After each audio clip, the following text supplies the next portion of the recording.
Everyone wants to be successful. It's just that most aren't willing to do what?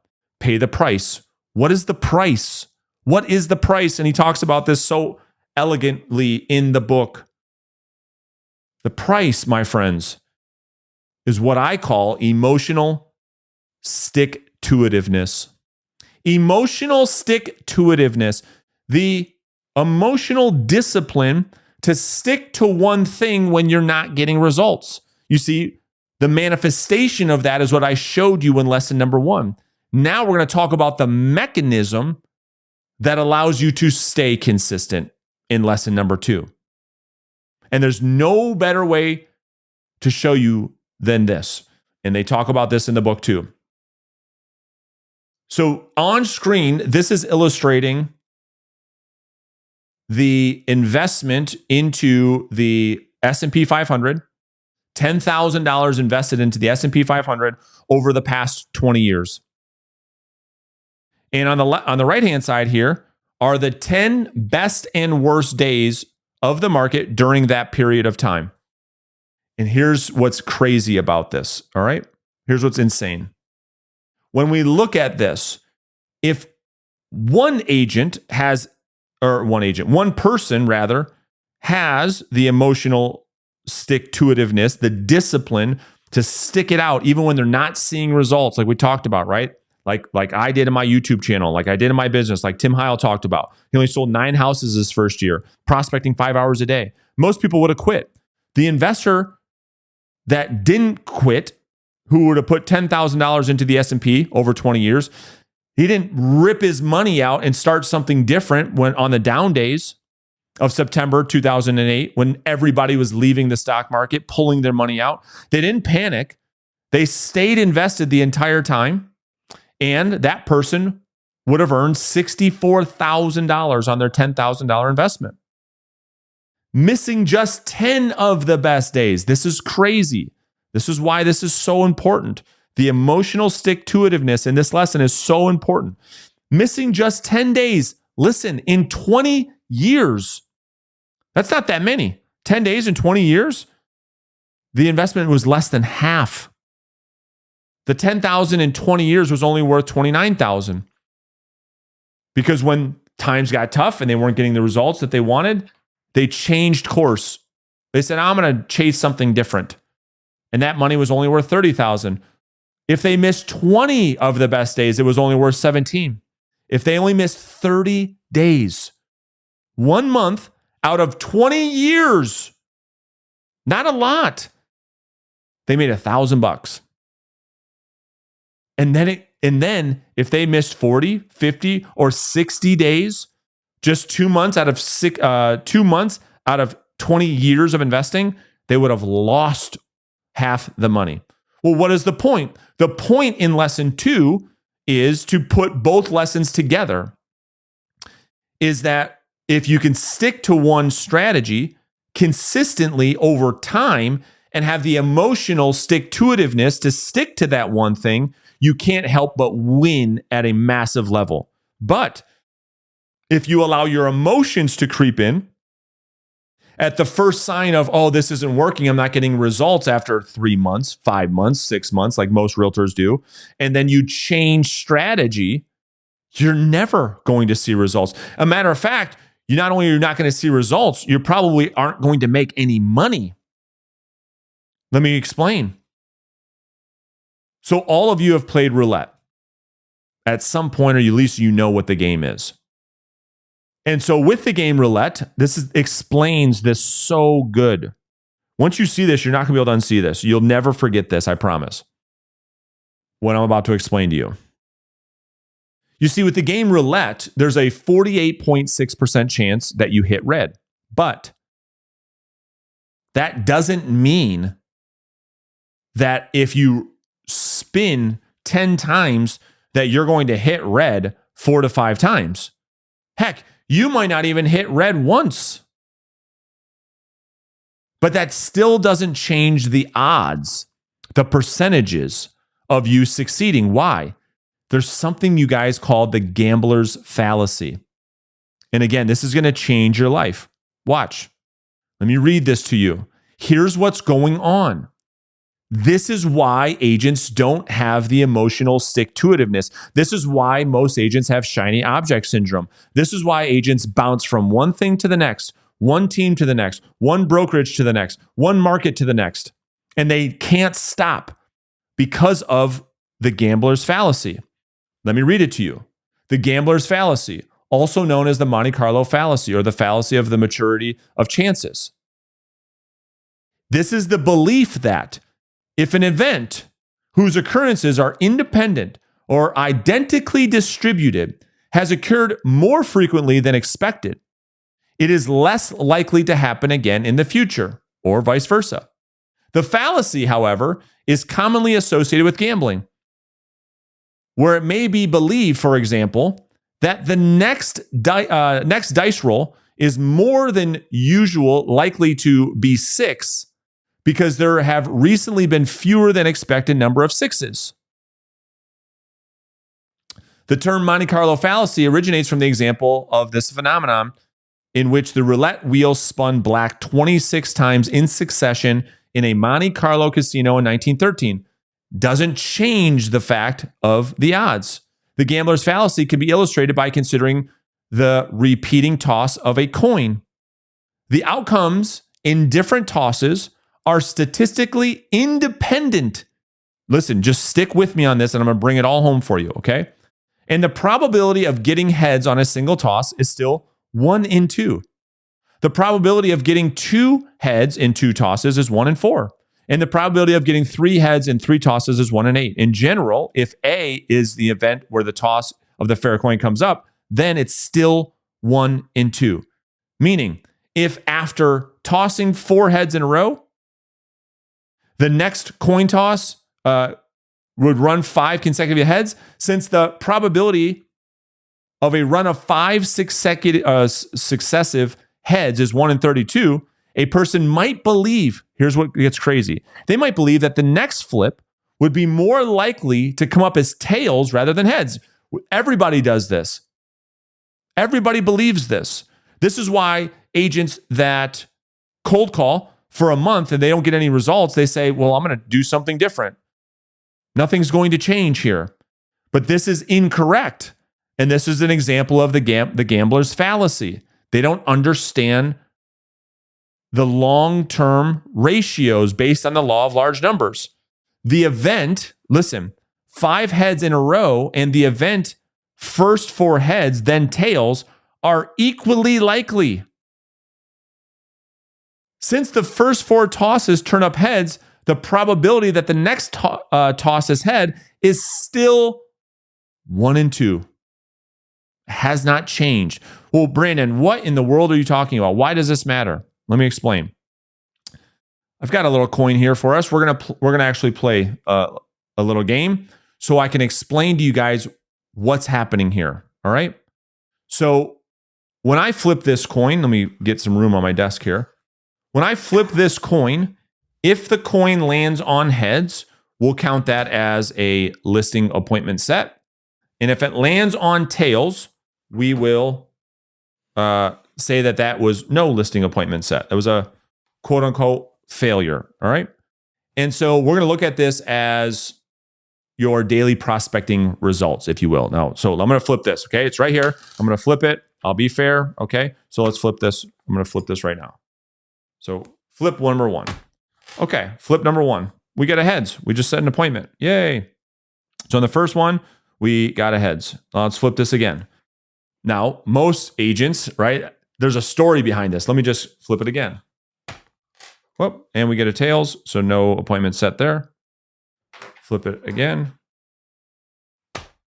Tails, no appointment set there. Oh, we got one on the 4th. So let's give ourselves a tally there. Tails. Tails. That's 6. This is 7. Tails. That's 3 tails in a row. Tails. That's 8. Tails. Okay, that's 9. I'm going to flip this one more time, but I just want to make the point that right now, as I'm doing this activity, this would be the example of agents making one call after the next, not getting an appointment, and not understanding that the averages are still there for them, whether they're getting the result or not. But they don't see it because they don't have the emotional stick-to-itiveness that we've been talking about. So they change strategy. Well, the smart agent just keeps doing this because they know that over the course of a long period of time, the numbers will play out. The numbers will always play out. Okay, and we got another tails. All right, so what's the point of this little exercise? Just as an example, all right? Let me explain to you guys what's happening here. I flipped the coin 10 times, okay? I flipped it 10, and it landed on heads twice. Well, that is a 20% conversion. However, I only got the 20% conversion because I did what? I was consistent in flipping the coin 10 times. However, what have we learned so far? Would it be safe to assume that if I flipped it another 10 times, that I might not get one listing appointment, or I might get 4? We just don't know because we don't have enough data. We haven't been doing it long enough. The longer we do something, that is where we can actually start to calculate real conversion. That is how a roulette table gets to the point of the 48.5% odds of it landing on red or black. It doesn't just spin 10 times and it says, okay, 5 red, 5 blacks, 50. That's not what's happening. That's what also is happening with your prospecting conversion ratios. You can't do something for 30 days, and if you don't get the result, claim that it doesn't work because you haven't allowed the law of large numbers to kick in yet. Okay, so hopefully you're with me. Let's keep playing this out. So how does this show up in real estate sales, you ask? Let me show you. So here's what it looks like. What an agent would find who consistently prospects day in and day out 240 times per year without ever missing over the course of 3 to 5 years would get an average of one listing appointment set for about 40 contacts or 40 conversations. That would be the average. But remember, let's just make sure that we're on the same page. It's not from talking to 40 people. That's the misconception. That is the gambler's fallacy that I was just telling you about. You see, the agent hears this ratio from an agent on a podcast who says, yeah, I set a listing appointment for every 20 contacts, every 30 contacts, every 40 contacts. And then that agent goes out there and talks to 20 people through cold calling or outbound prospecting or buying leads or open houses or direct mailers or doesn't get that same result and says, nope, that thing doesn't work. I tried it. You see, I called 40 people and I didn't set up an appointment. Well, what's going on there? Again, they haven't done it long enough. They didn't have the stick-to-itiveness to do it long enough for them to play to the ratio. And then they repeat this cycle over and over and over and over until they're out of the business. Because 40 contacts only equals one listing appointment because of what I just said. An agent makes 28,000 contacts over a 3-year period, 240 days consistently. They set 720 listing appointments over 3 years. It's only then that they determine that the ratio is 1 in 40. It's not you call 40 people and set one appointment. Now, that's not even the real secret. Watch the real secret here in lesson 2. This is just crazy, okay? This is the real secret. This is lesson 2. This is the price you must pay for success, which is the emotional stick-to-itiveness. This is how powerful this is. So to demonstrate this in the real world, if an agent prospects every day, they make 30 contacts every day, they prospect 240 days a year, they never miss, they have 600 contacts per month. Based on the average conversion ratio of doing that for a long time, they would set 15 appointments in 1 month.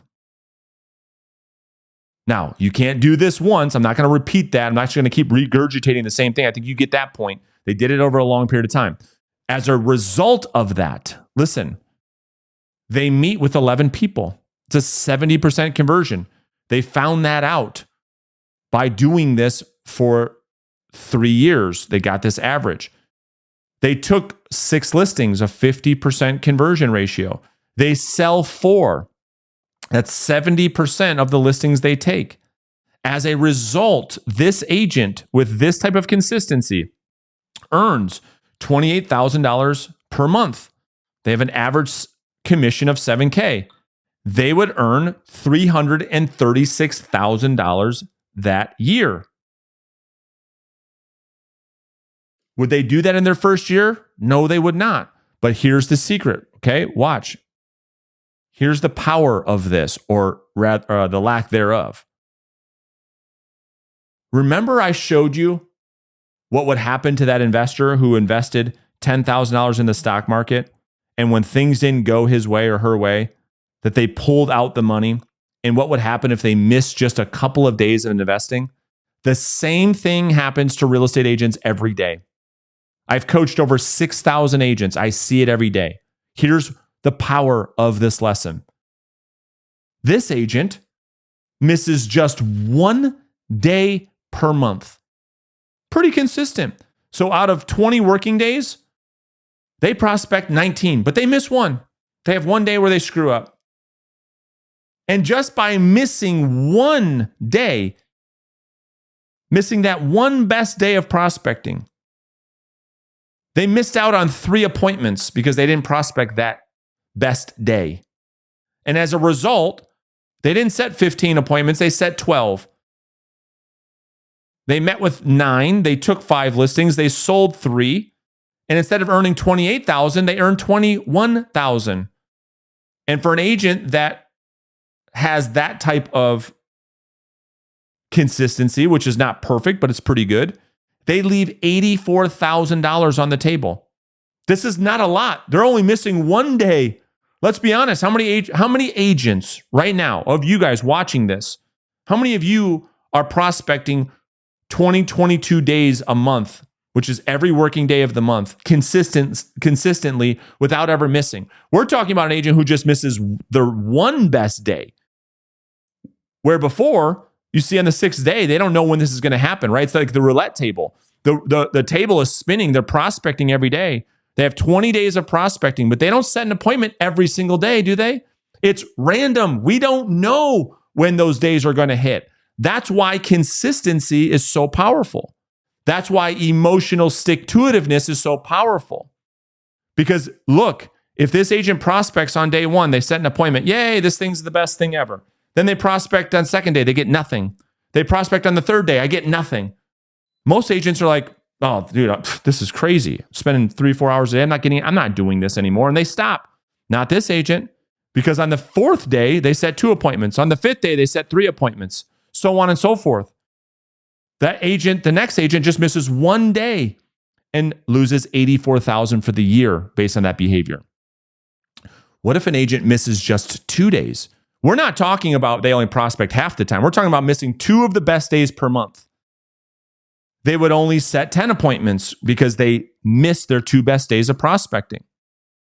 They only take 4 listings, they sell 2, and they only make $168,000 for the year. They leave $168,000 on the table because they miss 2 days a month of prospecting. What if an agent misses 3 days per month? And out of 240 working days, they prospect 204 of those days. Not bad, right? Not bad. But you don't know what could have happened on those days because you weren't consistent. Because when things got rough, you said, no, I'm not going to prospect today. I haven't set an appointment in the last couple of days. I'm going to take a couple of days off. This agent only sets 8 appointments, meets 6, takes 3, sells 1. They earn $7K a month. And because of that, they make $84,000 a year, leaving $252,000 on the table of unearned potential income, missing just 3 of the best days per month. What are the best 3 days? We don't know. That is the point. The point of having emotional stick-to-itiveness is that you detach from the outcome 100% and you do the activity on a daily basis, no matter what, no matter the outcome, because we don't know when the result's going to happen. But we do know this.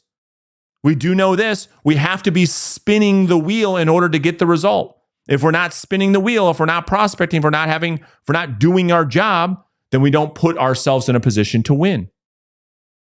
Just the same, if I go back to this slide right here, this is like the investors trying to time the market.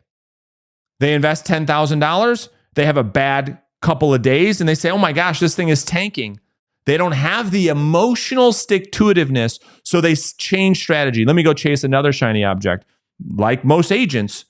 And you could see what happens over a long period of time. You could see what happens over 20 years in a career with a real estate agent who behaves this way, bounces from one thing to the next.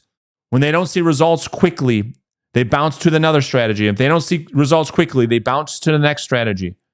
So what are the takeaways from lesson number 2?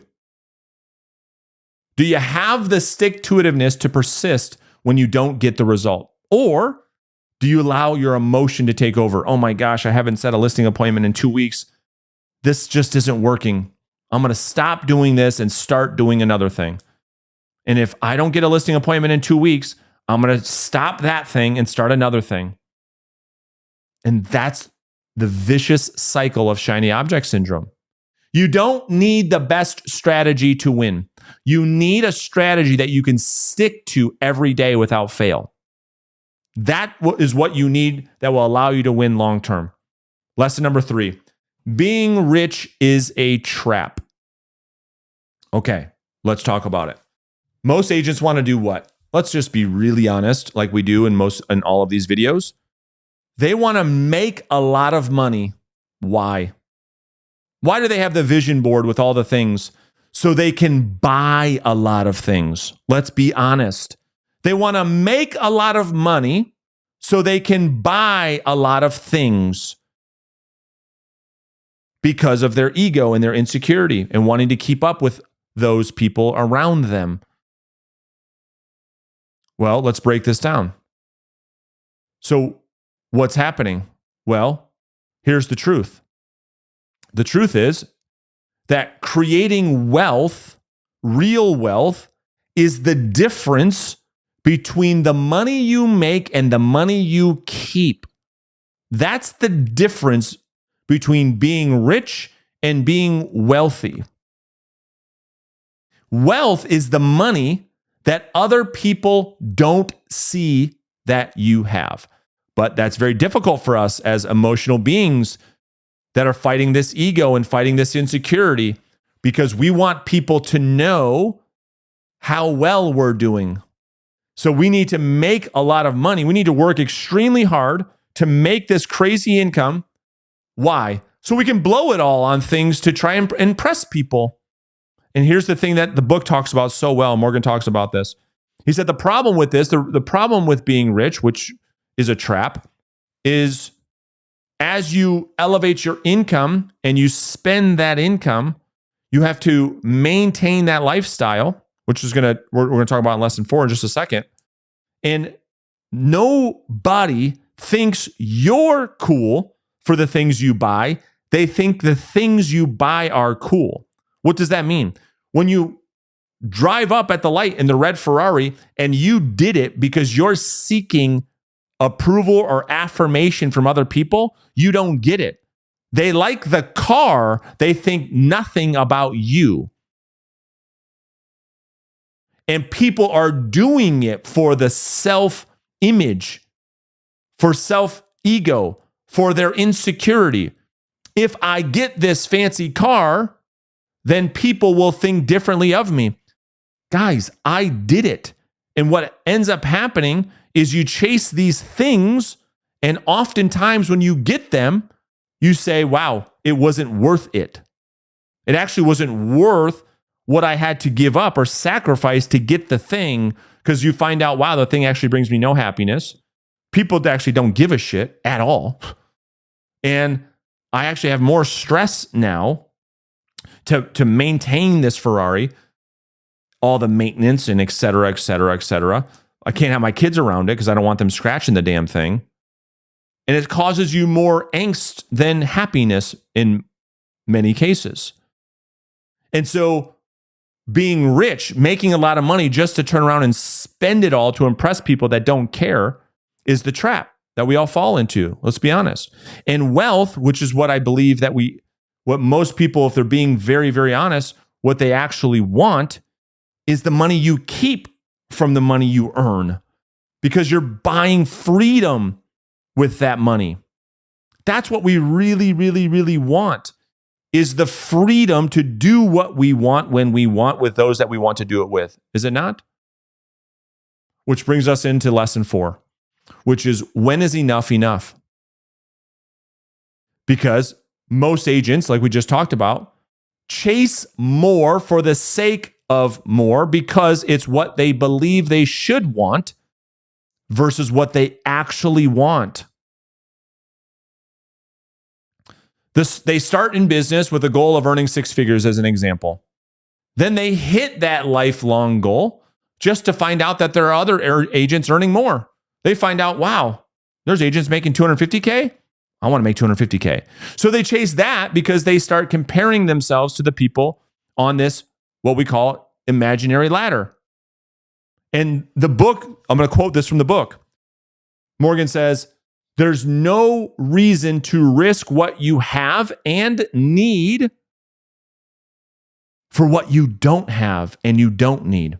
There's no reason for it. There's no reason to do that. And he gives some really good examples. Bernie Madoff is a great example. Very successful businessman, very wealthy man. It wasn't enough.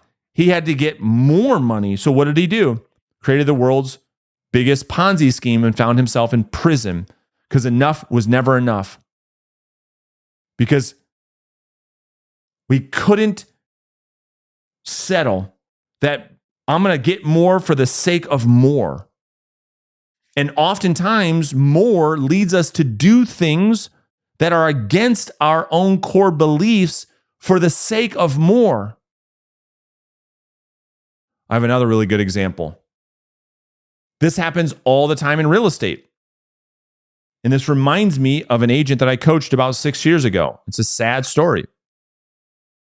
He was a full-time teacher when I met him.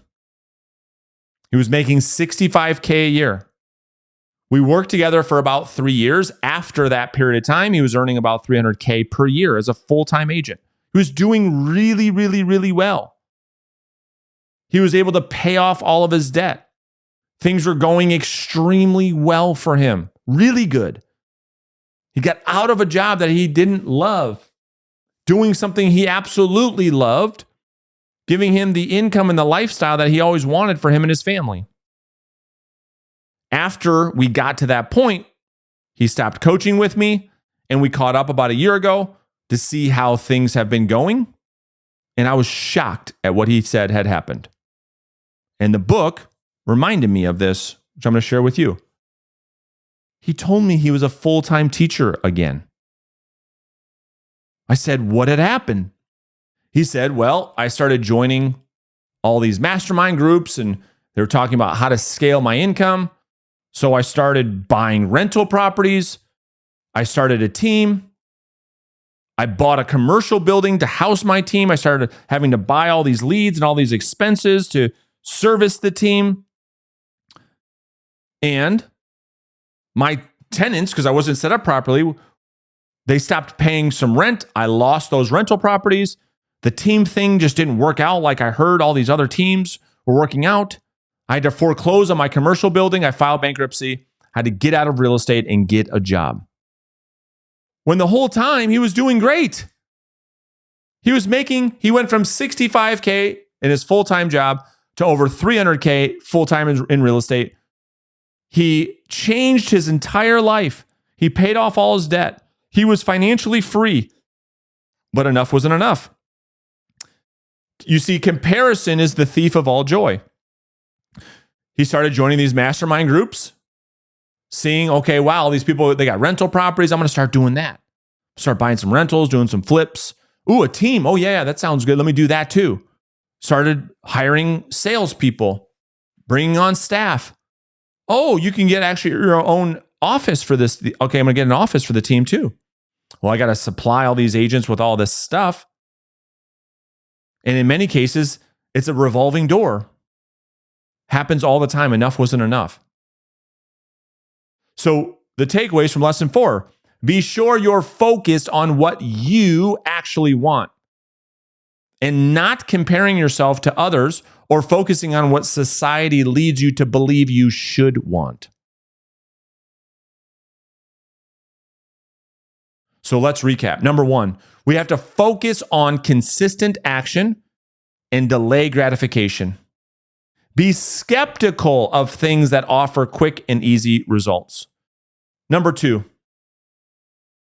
results come from sticking to one strategy over the long term and fighting against emotional urges to change strategies during the downtimes. Remember we talked about the power of stick-to-itiveness? Number 3, focus on keeping the money you earn versus spending it to try and impress others. Money earned should be spent to buy you freedom, not material things.